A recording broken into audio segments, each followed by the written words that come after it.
Chairman কাকা, আপনি তো সব শুনলেনই, এবার আপনি কি বিচার করবেন সেটা আপনি জানেন। সহেলের মা, সি সি সি সি, তোমাকে আমি খুব ভালো মনে করতাম। তোমার মধ্যে যে এত জঘন্যতম একটা বিষয় ছিল এটা আমাদের জানা ছিল না। তোমার এত বড় একটা ছেলে, ছেলের বউ, শুধু কি তাই, আমরা গ্রামবাসী, এ পাড়ার অনেক লোক আছে, সম্মানী লোক আছে, তুমি সবার মুখে চুনকালি দিছো। তুমি এই কাজ কেমনে করলা? চেয়ারম্যান কাকা, সবকিছু তো প্রমাণ হয়ে গেছে যে এই মহিলা একটা নষ্টা মহিলা। তাহলে আপনি শুধু শুধু কেন এত কথা বলছেন? ওর যে কোনো একটা শাস্তি দিয়ে এই সমস্যার সমাধান করে দেন না। আমি আগে যদি জানতাম আপনার ছেলের সাথে আমার মেয়ে বিয়ে দিতাম না। চেয়ারম্যান সাহেব, আমি এর কঠিন বিচার চাই, আর কি শাস্তি দিলে ভালো হয় সেই কাজটা আপনি করবেন। ভাই, আপনি ঠিকই বলছেন। এই মহিলা এরকম একটা খারাপ কাজ করবে আমি ভাবতেই পারিনি। এনার স্বামী অনেক ভালো লোক ছিল, কিন্তু এই মহিলা এরকম কাজ করবে? হ্যাঁ আঙ্কেল, আপনি ঠিকই বলছেন। আমার বাবা একজন ভালো মানুষ ছিল, এলাকায় আমাদের নাম ছিল। আমার বাবার নাম শুনলে সবাই এক নামে চিনতো, সবাই বলতো অমুকের ছেলে যাচ্ছে। কিন্তু এখন এখন আমাকে দেখলে সবাই আমার দিকে আঙুল তুলে। আমার মা একটা নষ্টা, আমার মা পরকিয়া করে। ছোটবেলায় আমার বাবা মারা গেছে, অথচ আমার মা এখন গর্ভবতী। এই লজ্জা আমি কোথায় রাখবো বলে? আমার এই কলঙ্কিনী মাকে আমি আর দেখতে চাই না। তাই বলছি, ইনার একটা যোগ্য বিচার করেন, কঠোর শাস্তি দেন, যাতে এই শাস্তিটা দেখে এলাকার কোনো মানুষ আর এরকম জঘন্যতম কাজ করতে সাহস না পায়। সবাই এই কাজ দেখে যেন সবাই ভাবে যে আমিও যদি এরকম জঘন্যতম একটা কাজ করি আমারও এমন বিচার হবে। তাই আমি চাই আমার মায়ের জঘন্যতম একটা বিচার হওয়া উচিত। এখন কি বিচার করবেন সেটা আপনি জানেন। হ্যাঁ, আমি কঠোর বিচার করব। সহেল, তোমার মাকে মুখে চুন কালি দিয়ে, জোতার মালা গলায় দিয়ে এই সারাটা গ্রাম ঘোরাবা। ঘোরানোর পর ওকে গ্রাম থেকে বিদায় করে দিবা। এটাই হলো তার উপযুক্ত বিচার। চেয়ারম্যান সাহেব, আপনার বিচারে আমি খুব খুশি। হ্যাঁ সুমন, তুমি তাড়াতাড়ি জুতার মালা আর কালি নিয়ে আসো, তার মুখে দিয়ে টোটাল গ্রাম ঘোরায় গ্রাম থেকে বের করে দাও। যাও। বাবা সোহেল, তুই তোর মা অবিশ্বাস করতেছিস? তোর মা কি এরকম কাজ করতে পারে? ও বোমা, বোমা, একটু আমার বেটাটা বোঝাও না, আমার সাথে যেন এরকম না করে। হেই বুড়ি, থাম তো। হ্যাঁ? নষ্টামি করার সময় মনে ছিল না, এখন মাপ চাচ্ছিস? তোর তো লজ্জা শরম, তুই কি বেঁচে কিনা খাইছিস? এইভাবে তোকে শিকল দিয়ে বেঁধে রাখা হয়েছে, তার উপরে আবার জুতার মালা গলায় দেওয়া হবে, মুখে চুনকালি দেওয়া হবে, তারপরে বড় বড় কথা বলছিস। চুপ করে থাক, একটা কথাও বলবি না, চুপ করে থাকবি। চেয়ারম্যান সাহেব দেবো? হ্যাঁ, গলায় দিয়ে দাও। এটা আমার কাছে দাও। এই কাজ করে না সোহেল, নিষেধ কর, এই কাজ করে না বোমা, বোমা।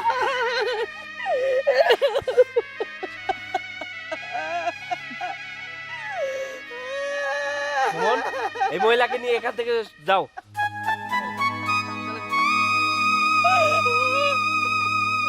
তোমরা সবাই আসো।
হ্যালো,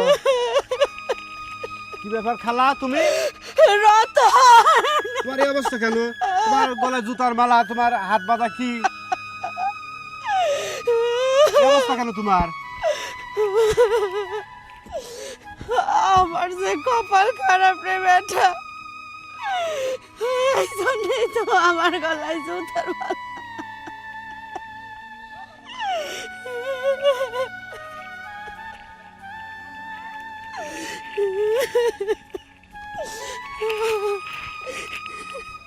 আরে তোমরা পিছিয়ে রাইট সালমা যাও, এখান থেকে যাও। খালা তুমি কি হয়েছে? খালা তুমি আমার কাছে বলো, কি হয়েছে তোমার? তোমার গলায় জুতার মালা কেন?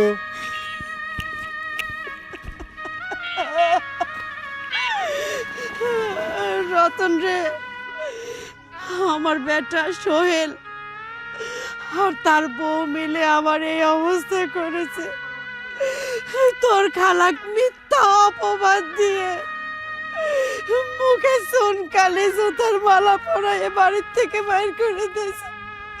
আর তার সাথে ছিল আমার এই গ্রামের চেয়ারম্যান আর সোহেলের শ্বশুর। এই কয়জন মিলে আমাক মিথ্যা অপবাদ মাথায় দিয়ে মুখে চুনকালি মাখায় এলাকাতে বাইর করে দিয়েছে। আমি এখন কই যাব ক? আমার তো যাওয়ার মতো কোনো জায়গা নাই। কিন্তু কেন? সোহেলের বউ গ্রামবাসী মিলে তোমাকে বাড়ি থেকে বের করে দিল। আমাকে সমস্ত কিছু খুলে বলো, কি হয়েছিল? শুনবো রতন, তুই সব কথা শুনবো? হ্যাঁ বলো দেখি, কি হয়েছে শুনি। তাহলে শোন।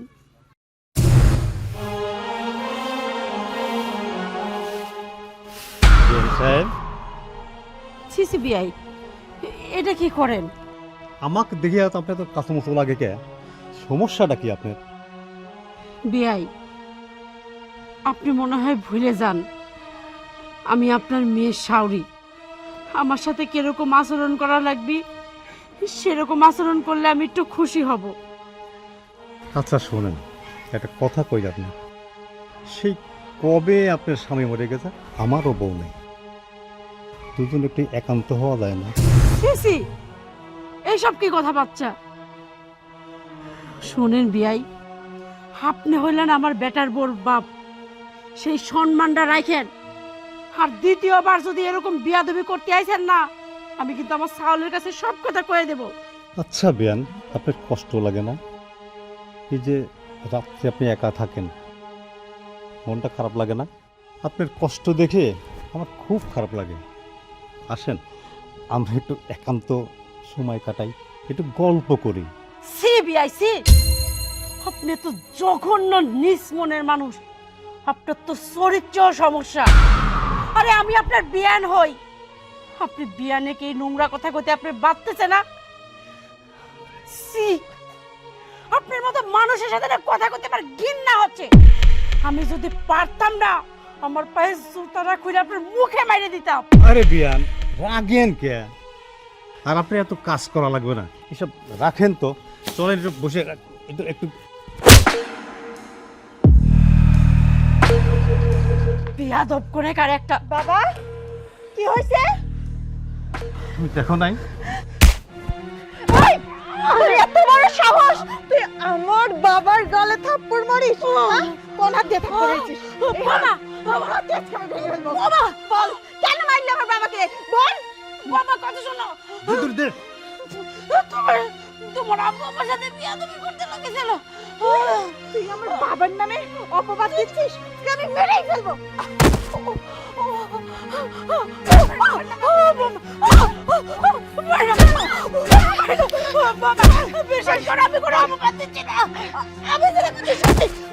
অপবাদ দিচ্ছিস না? না অপবাদ দিচ্ছিস না। আমি নিজ চোখে যেটা দেখেছি ওটা ভুল। কেন বললি এটা? কেন বললি এটা? ওর বলতেছে বল, আমার বাবার সাথে আর তুই কখনো এরকম আচরণ করবি? করবি না তো? কথাটা তুই মাথায় রাখিস। শোন, তুই যদি আর কখনো আমার বাবার সাথে এইরকম ব্যবহার করিস না, তোকে একবারে উপরে পাঠিয়ে দেব। কথাটা তুই মনে রাখিস। বাবা চলো।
মা মা ও মা মা আগে ধরো সাবধান।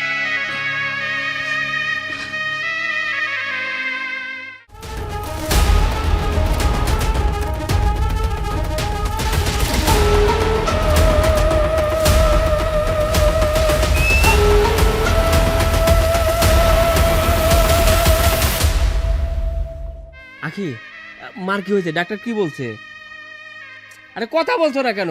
মার কি বড় ধরনের কোনো অসুখ হয়েছে? মাকে ঢাকায় নিয়ে যাইতে হবে? না, আরে- তোমার মায়ের কোনো বড় ধরনের অসুখ হয়নি। তো বলছো না কেন মার কি হয়েছে? ডাক্তার কি বলছে সেটা তো বলো। তোমার মায়ের যে কি হয়েছে সেটা আমি আমার মুখে বলতে পারবো না, আমার মুখে বাধা আসে। আমি একটা জিনিস বুঝলাম না, একজন মানুষ অসুস্থ, সে মাথা ঘুরে পড়ে গেছে, আর তুমি কি বলবে সেটা তুমি মুখে বলতে পারতেছো না। সেটাই তো, কেন যে মুখে বলতে পারতেছি না সেটাও তোমাকে বলতে পারবো না, কারণ তোমার মার যেন লজ্জা শরম নাই, কিন্তু আমার তো লজ্জা শরম আছে। আমি এসব কথা কিভাবে বলবো? আরে প্লিজ আমাকে সব খুলে বলো, আমার কিন্তু পায়ের রক্ত মাথায় উঠে যাচ্ছে, খুব টেনশন হচ্ছে। আমাকে আর টেনশন দিও না, প্লিজ বলো না আমার মায়ের কি হয়েছে। সোহেল, ডাক্তার বলল তোমার মা গর্ভবতী। এই তোর মাথা ঠিক আছে? খুব ছোটবেলায় আমার বাবা মারা গেছে, আমার বাবা নেই যে আমার মা গর্ভবতী হবে। সোহেল, তোমার বাবা নেই তাতে কি হয়েছে? এলাকায় কি লোকজনও কি সব মরে গেছে তোমার বাবার মতো? তারা তো সবাই বেঁচে আছে। আখি চুপ করো, তোমার মুখে যা আসছে তুমি তাই বলছো। আমার মাকে আমি চিনি আর আমার মাকে আমি বিশ্বাস করি। আমার মা এমন কোনো কাজ করবে না যে কাজ করলে আমাদের মান সম্মান নষ্ট হয়ে যাবে।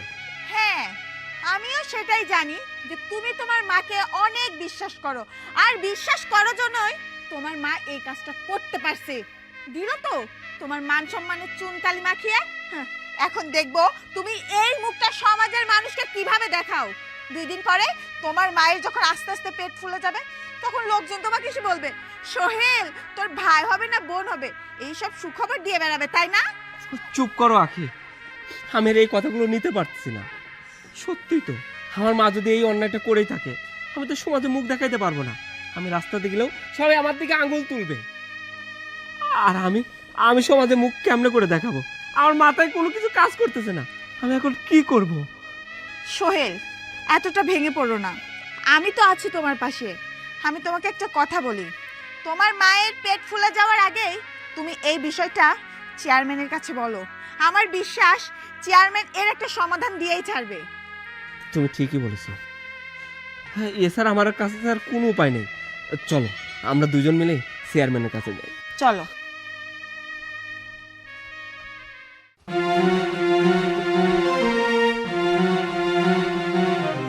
সোহেল, তোরা আমার সাথে এমন করতেছিস কে? দেখ বাবা, তোরা যেটা ভাবতেছিস সেটা ভুল, এটা সম্পূর্ণই মিথ্যা। তোরা আমার বিশ্বাস কর বাজান, বিশ্বাস কর আমার। বিশ্বাস? আর তোমাকে? ছোট থেকে আমি তোমাকে অনেক বিশ্বাস করছি, তুমি যা বলছো তাই করছি, কিন্তু তুমি যে আমাদের মান সম্মান এরকম নষ্ট করবে সেটা আমি বুঝতে পারি না। এই কাজটা করার আগে একবারও আমার কথা মনে আসলো না? একবারও তোমার মাথার মধ্যে আসলো না এই কাজটা করার পর আমার সন্তান কেমন করে মুখ দেখাবে? এখন রাস্তা দিয়ে আমি যদি যাই সবাই আমার দিকে আঙুল তুলবে, আমার মা একটা নষ্টা, আমার মা কলঙ্কিনী। আমি এটা শুনতে পারবো না, তাই আমরা দুইজন মিলে চেয়ারম্যানের কাছে গেছি। চেয়ারম্যানের কাছে নিয়ে গিয়ে তোমাকে উপযুক্ত বিচার করব। সোহেল, দেরি করছো কেন? এখানে যত দেরি করবা তত লোকজন বেশি জানাজানি হয়ে যাবে। লোকজন বেশি জানার আগেই ওকে নিয়ে চলো। সোহেল, চল তুই আমার কথা শোন, তোর মা এরকম কোনো পাপ কাজ করতে পারে না সোহেল, তুই আমাকে বিশ্বাস কর। বিশ্বাস তোমাকে করছিলাম, তুমি কি ভাবছো ডাক্তার আমাকে মিথ্যা বলছে? ডাক্তাররা কখনো মিথ্যা কথা বলে না, শুধুমাত্র একমাত্র ডাক্তাররাই সত্য কথা বলে। সোহেল, ডাক্তার তো ভুলও কইতে পারে, ওই রিপোর্ট তো ভুলও হতে পারে, তুই এরকম ভুল কাজ করিস না। বোমা শোনো, বোমা তুমি তো সারাদিন আমার সাথে বাড়ি থাকো, কোনোদিন কি দেখিস কোনো খারাপ? মা, শাক দিয়ে মাছ ঢাকার চেষ্টা করো না। ডাক্তার নয় ভুল রিপোর্ট দিছে, কিন্তু তোমার চলা ফিরা, তোমার যে লক্ষণ, তোমার বমি বমি চাপে, খাইতে পারো না, মাথা ঘুরে পড়ে যাও, এগুলো কিসের লক্ষণ? এগুলো আমরা বুঝি না? তাই আবারও বলতেছি, শাক দিয়ে মাছ ঢাকার চেষ্টা করো না। আখি, দাঁড়িয়ে আছে কেন? শিকলটা নিয়ে আসো, বেঁধে টানতে টানতে নিয়ে যাবো। বোমা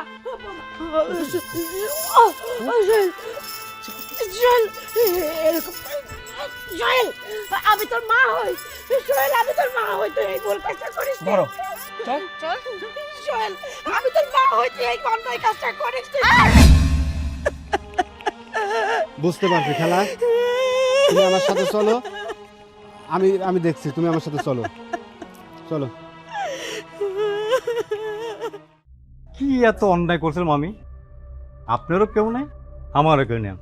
চাইছিলাম একটু দুইজনই মজা করি, আর আপনি আমার ঠাস করে চর মারি দিলেন। এখন বোঝেন কি অবস্থা আপনার। আপনি কিন্তু গ্রাম ছাড়া করে দিয়েছেন, বুঝতে পারছেন? আমি সেই জিনিস। এখন আপনার ছেলের কাছে আপনি আর মানে তুই আমার খালাকে বাড়ি থেকে বের করার নাটের গুরু তুই। চল আমার সাথে চেয়ারম্যানের কাছে, চল আমার সাথে চেয়ারম্যান কাছে, চল চল আমার সাথে চল। সোহেল, বোমা, কে? সোহেল, দেখো তো, কে আমি ডাকে? তোর মা।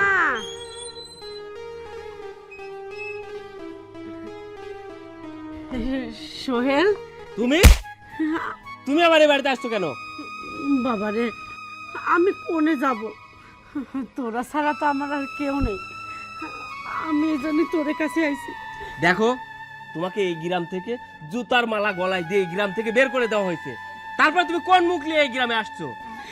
আমি কিছুই বলিনি সোহেল। তোরা একটা কথা বোঝ, আমাকে তোরা যতই অপমান করিস, আমি তো তোরে মা। তোরে সাইডে কেমন করে আমি কোনো জায়গায় চলে যাই? মা, তুমি মা শব্দের অর্থ বুঝো? যদি মা শব্দের অর্থ তুমি বুঝতে, তাহলে এত বড় পাপ করার পরেও এই মুখ নিয়ে এই বাড়িতে আসতে পারতে না। সিক মা, সিক। তুমি যে আমার মা, সেটা ভাবতে আমার কষ্ট হয়। আমি তোমার সঙ্গে খারাপ ব্যবহার করার আগেই এই বাড়ি ছেড়ে চলে যাও। না রে সোহেল, আমি আর কোনো জায়গায় যাব না। আমার কেডা আছে ক? হাজার অপমান করার পরেও দেখ, আমি আবার ফিরে আইছি তোর কাছে। আমি তোর দিনে পায়ে পড়ি সোহেল, আমার কোনো জায়গায় তাড়াইসনি। আমাকে একটু এই বাড়ির ঠাই দে। দেখছো সোহেল, তোমার মা এত অন্যায় করার পরেও মুখের উপরে কথা বলছে। এই বুড়ি, আবার এই বাড়িতে কেন আসছিস? ও, আমাদের মান সম্মান যতটুকু বাকি আছে ততটুকু নষ্ট করার জন্য, তাই না? এই সুযোগ তোকে আর দিচ্ছি না, তোকে এই মুহূর্তে ঘাট ধাক্কা দিয়ে বের করে দেবো। যাও, যা বলছি, এই যা না। শোন, তুই কাকে অপবাদ দিয়েছিস তুই জানিস? সম্পূর্ণ তোর মা নির্দোষ, সব নাটের গুরু তোর শ্বশুর। ভাই, এটা তুই কি বলছিস? আমার মা নির্দোষ মানে? আমার মাঝে কলঙ্কিনী, সেটা প্রমাণ হয়েছে, আর চেয়ারম্যান সেটা নিজে বিচার করছে। এটা তোর ভুল ধারণা। আমার খালা সম্পূর্ণ নির্দোষ, সমস্ত নাটের গুরু তোর শ্বশুর। জিজ্ঞাসা কর কি ব্যাপার, কথা বলছিস না কেন? সব সত্যি কথা তুই বলবি না আমি বলবো? এই শোনেন, এখনো সময় আছে, সত্য কথাটা বলুন কিন্তু। বাবা, আমি বড় ভুল করে ফেলছি। তোমার মায়ের কোনো দোষ নেই। আমি তোমার মায়ের দিকে কোন নজরে তাকাচ্ছিলাম, আর সেটা তোমার মা প্রতিবাদ করছিল। তোমার মা ভুল করে আমার গালে একটা থাপ্পড় দিয়ে দেয়। আমি সেই সুযোগটাই কাজে লাগাই।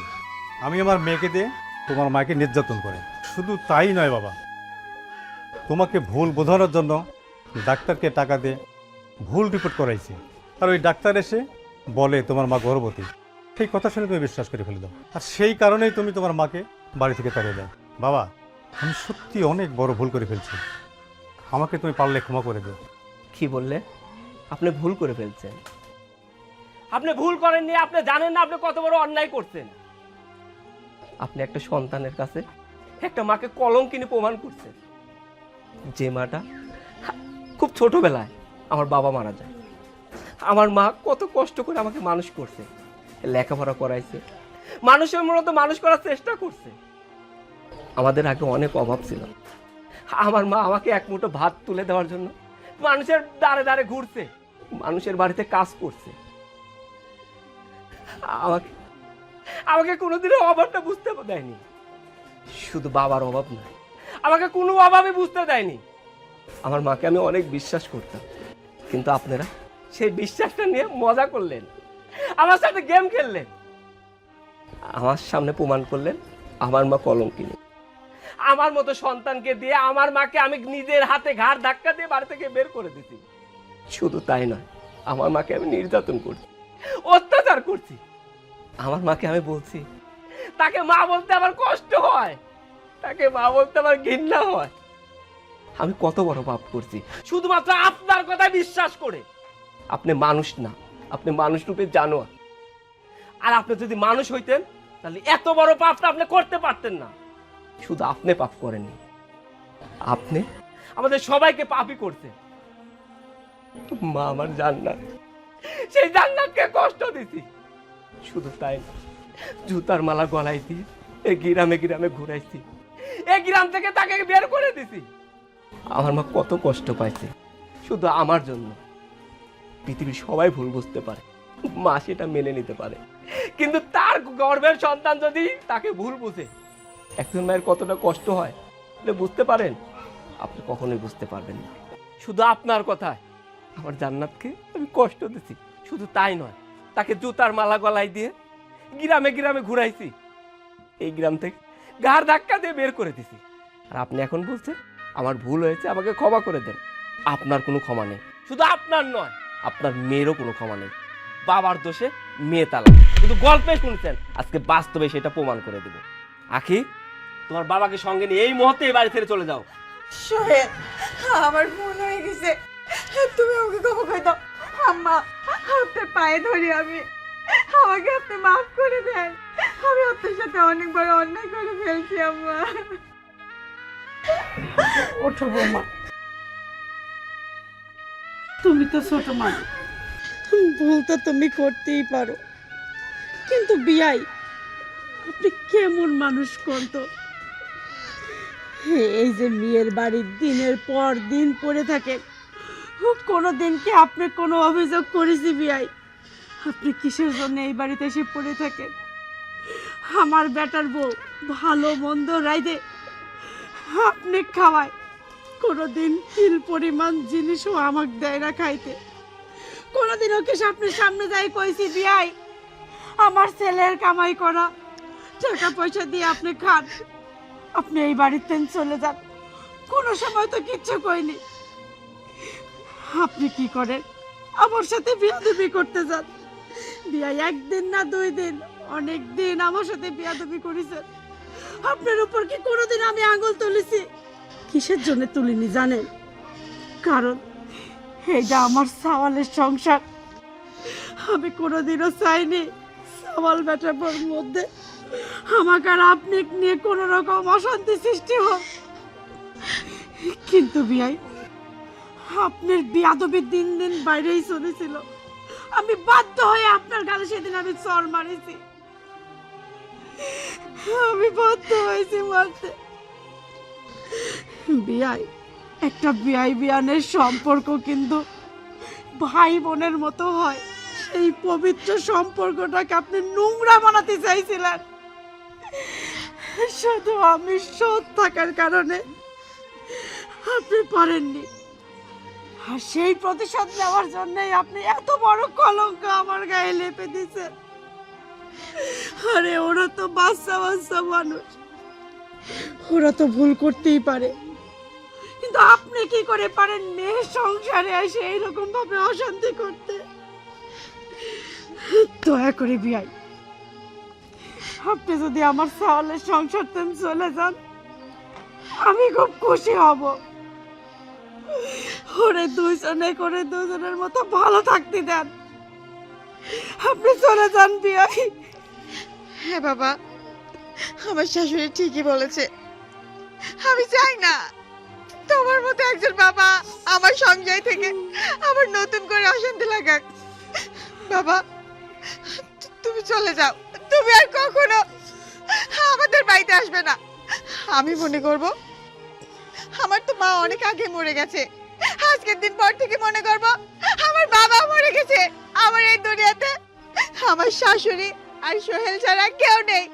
তুমি চলে যাও বাবা। ভাবি, আমি একটা ভুল করে ফেলছি। আমি সম্পূর্ণ তথ্য না জেনে না শুনে এই সোহেলের কথায় বৌমার কথা শুনে আমি এক তয়ফায় আমি সালিশ করছি। ভাবি, আপনি আমাকেও ক্ষমা করে দিবেন। সিসি ভাইজান, আমাকে আর লজ্জা দিয়েন না, এসব কথা এখন বাদ দেন। আমি তো এখন সব আবার ফিরে আইছি, আপনারা তো সব জানতেই পারিছেন, এইসব কথা আর তোলার দরকার নেই। কি কইস তুই? ঠিকই কইছে।